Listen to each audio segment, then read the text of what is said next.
Sakit-sakit isipin guys na lahat ginawa mo. Ginawa mo lahat sa pamilya mo. Tapos, sa bandang huli, parang ikaw pang may kasalanan. Lahat ng tulong, binigay mo na halos walang matira sa'yo. So, sa bandang huli, parang ikaw pa yung sisisihin. Grabe.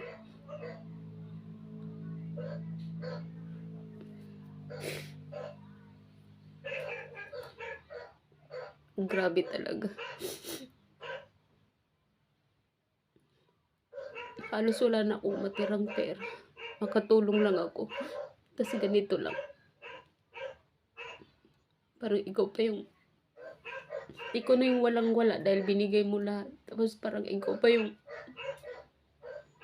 may kasalanan.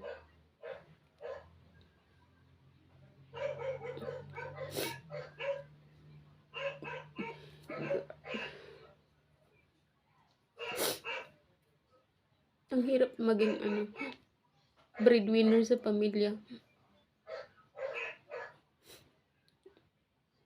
Ikaw na nga yung ewan ko.